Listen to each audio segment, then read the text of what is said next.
안녕하세요. 전 결혼한 지 10년 된 두 아이의 엄마입니다. 남편과 나이 차이도 좀 있고 시집도 25살에 갔으니 좀 이른 편이지요. 저희 도련님은 저보다 3살이 많습니다. 사는 곳이 지방이라 서로 얼굴은 어렸을 때부터 알 정도니깐요. 3년 전 도련님이 결혼을 한다고 데리고 온 동서를 보는 순간 전 하늘이 무너지는 것 같았습니다. 동서와 저는 고등학교 선후배 사이입니다. 동서가 저보다 2해 선배고요. 저희 동서는 학교장, 흔히 말하는 일진이었고 저는 그런 동서한테 정말 안 죽을 만큼 맞은 적이 있거든요.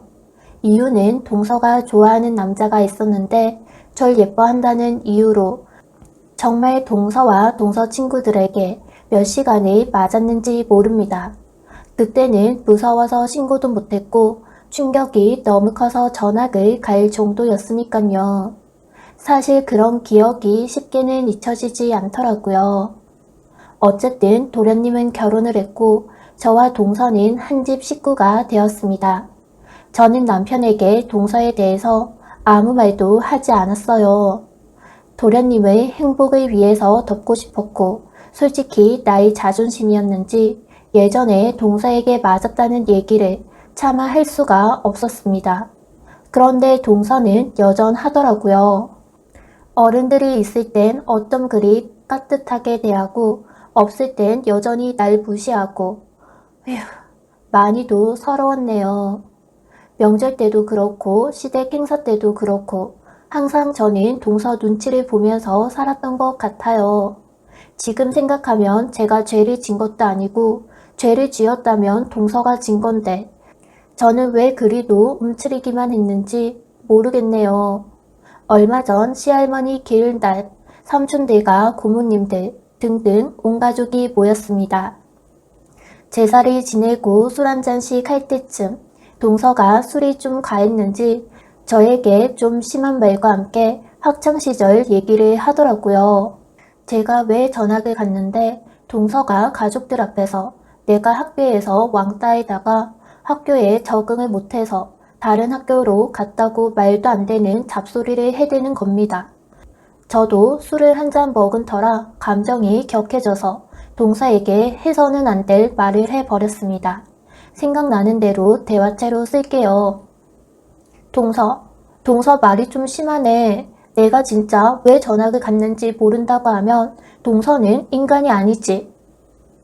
어머머, 형님, 한 대 치시겠어요. 왜 그렇게 화를 내세요? 제가 실수를 한 모양이네요. 동서가 날 전학 가게 만든 장본인이잖아. 분위기가 싸해지더니 도련님이 급하게 술자리를 마무리 짓더라고요. 그날 저는 정말 많이도 울었습니다.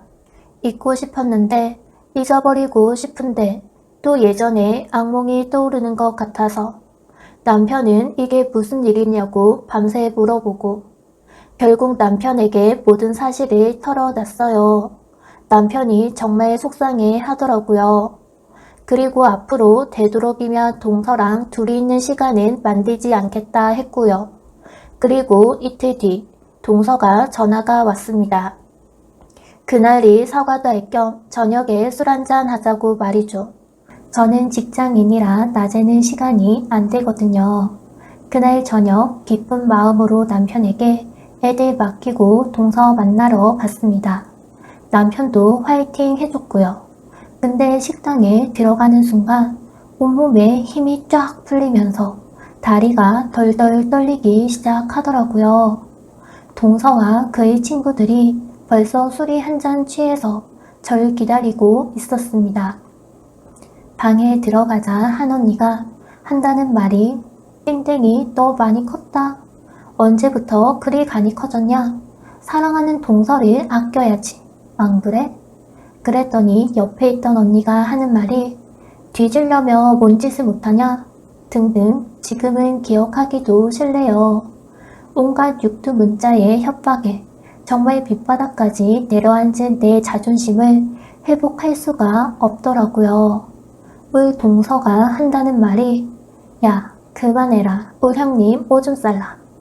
전 거기서 바보같이 울고 말았습니다. 그리고 다리를 박차고 일어나는데 동서 친구가 제 다리를 걸더라고요. 덕분에 문 모서리에 찍혀서 이마 5방울 꿰맸고요. 그날 저녁 우리 신랑 난리가 났었습니다. 우리 도련님은 마른 하늘의 날벼락이라며 자기 마누라가 그 정도일 줄 꿈에도 생각 못했다며 연신 미안하다는 말만 해대더라고요. 저희 신랑 웬만해서는 화를 잘 안 내는 사람인데 얼마나 화가 났으면 동서한테 욕까지 하더라고요. 동서는 그 와중에도 쇼를 하기 시작하는데 정말 역겨웠습니다. 오해시라면서 제 친구들이 형님 만나서 반갑다고 인사한 건데 형님이 뭔가 오해를 하신 것 같다면서 저한테 막 형님 왜 그러시냐고 울고불고 난리도 아니더라고요. 그 일이 있고 동서네와 저희 집은 서먹서먹하기만 했습니다.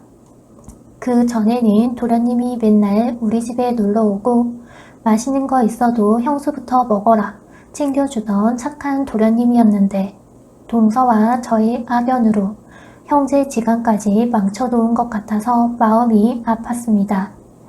그날 이후 또 한 가지 달라진 것은 제 전화로 걸려오는 낯선 전화번호와 함께 들려오는 온갖 쌍욕들. 정말 많이 힘들었네요.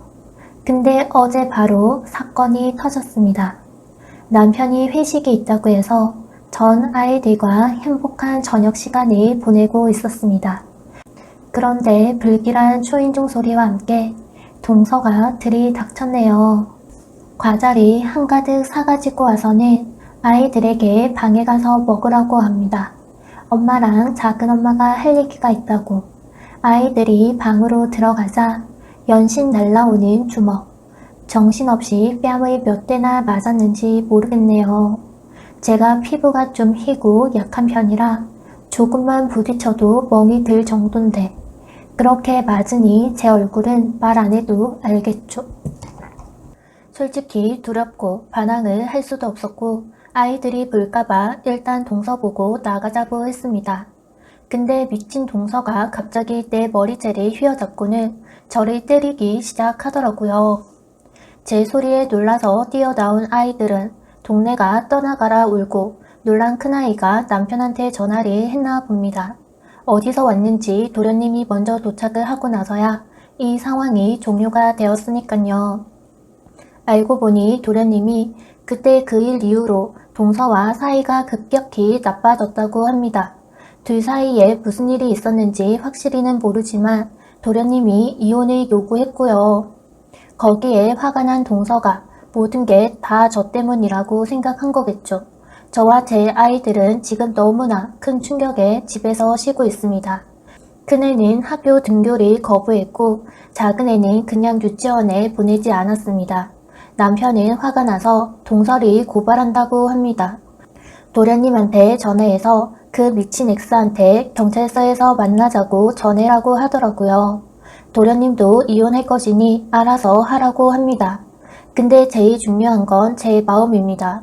지금 울면서도 너무 화가 나고 죽이고 싶고 이 분을 어떻게 풀 수가 없습니다. 고발한다고 모든 게 풀어질까요? 제 가슴 속에는 지금 증오심이 남아버렸습니다. 동서가 똑같이 상처받길 바라고 똑같이 때려버리고 싶습니다. 아까는 화장실 가서 원 없이 소리 지르고 울었는데 밖에서는 아이들이 통곡을 하고 옵니다. 정신을 차리고 아이들이 달래줬는데 그래도 아이들은 많이 힘들어하네요. 엄마가 그리 맞는 걸 봤으니 얼마나 충격이 크겠습니까? 내가 미쳤는지 죽고 싶다가 죽이고 싶다가 울다가 웃다가 남편은 계속 전화가 오고 좀 전에 신우가 전화가 왔네요.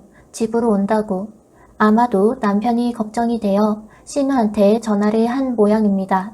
지금 제 얼굴이 괴물이나 다름이 없는데 정말 미치겠네요. 그렇게 울부짖다 잠이 들었고 아침에 눈 뜨니 집에는 저 혼자 뿐이네요. 귀 속에 아이들의 소리가 웅성웅성 들렸는데 남편이 아이들 챙기는 소리였나 봅니다. 남편에게 전화를 해보니 아이들 학교랑 유치원 보내고 출근했다고 집에서 편하게 쉬고 있으라고 하네요. 제가 다니는 회사는 남편 선배 회사라 말은 잘 해놨다면서요. 어제 하루가 한 달 마냥 길고 일저일 많은 일이 있었네요. 어제 오후에 신우가 와서는 절 보는 순간 주저앉아 한참을 울더라고요. 언니 바보냐고. 저도 참 많이 울었습니다. 그리고 신우랑 병원 가서 진단서 끊고 손가락 뼈가 부러졌다고 해서 깁스하고 집으로 왔습니다. 신우는 병원 입원하라고 난리였는데 그냥 제가 싫었어요.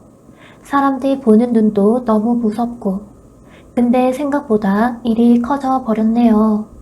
여긴 지방이라 한 달이 건너면 거의 다 아는 사람이 사는 곳인데 집 앞에 도착하니 동서 부모님, 즉 사돈 어르신들이 기다리고 있었습니다. 절 붙잡고 울고불고. 휴, 마음이 너무 아프더라고요. 저도 부모님이 계시는데 내 부모 생각하니까 사돈 어르신들이 무슨 죄인가 싶어서 너무 가슴이 아팠습니다. 신우는 냉정하더라고요. 이제 사돈이라 부르기도 싫다고 돌아가시라고 법대로 한다고 등등. 그리고 신우가 동서한테 전화를 했습니다. 와서 부모님 모셔가라고. 한참 후 집에 도착한 동서 얼굴 보아하니 그 X 얼굴도 말이 아니더라고요. 선글라스를 끼고 왔는데 보아하니 눈탱이 밤탱이. 아휴, 이게 무슨 악연인지. 들어보니 우리 도련님이 사돈 댁에 가서 한탄을 하며 울었답니다. 얘기를 다 들은 동서 오빠가 동서 보고 나가 죽으라고 두들겨 팬 모양입니다. 근데 동서 말하는 꼬라지 듣고는 정말 한심하기 짝이 없었습니다. 저보고 고소하랍니다. 어차피 인생 살기 싫다고. 이혼도 당하는 마당에 눈에 뵈는 게 없다면서 말이죠. 자기는 죽을 거라고 사돈 어르신들 앞에서 온갖 망언을 늘어놓더라고요. 미친 X처럼 날뛰다가 한다는 말이 절 맞고서 하겠답니다. 제가 가정 파탄 낸 원인이고 저도 동서와 함께 싸웠답니다. 그래서 자기도 맞았고 지금 온몸이 다 아프답니다. 아, 제가 바보 맞는 것 같더라고요. 힘으로도 안 돼, 말로도 안 돼. 진짜 모르는 사람들이 들으면 제가 때려서 동서가 눈탱이 밤탱이가 된 줄 알겠더라고요. 남편 퇴근하고 오고 도련님도 오고 집안이 한바탕 난리가 났습니다. 그래도 아이들은 남편이 시댁에 데려다 놓고 온 터라 다행이었어요.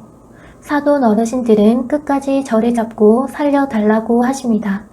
자기 딸이 때리면서 나가 죽으라고 난리도 아니었습니다. 진짜 눈뜨고는 못 볼 정도로 오열을 하시는데 부모가 있는 사람이라면 누구나 다 가슴이 저렸을 것입니다. 동서는 끝까지 지랄하더니 죽어버린다고 뛰쳐나가버리고 도련님과 남편이 사돈 어르신들 보내시고 정신 나간 듯 앉아있으니 남편이 웁니다. 그래서 제가 그랬어요. 여보, 나 많이 아파. 몸도 아프고 마음도 아프고 어떻게 해야 할지 모르겠다고. 그랬더니 남편은 끝까지 고소를 한답니다. 경찰서 친구에게 얘기도 해놨고 접수가 되는 대로 조사도 받아야 한다고 하더라고요. 근데 제가 지금은 몸 상태가 많이 안 좋으니 진단서 먼저 끊어놓고 며칠 후 접수를 한답니다. 도련님도 그렇게 하라고 하더라고요. 자기가 사람을 잘못 봤다고, 미안하다고. 근데 우리 도련님도 고생 많이 하신 것 같아요.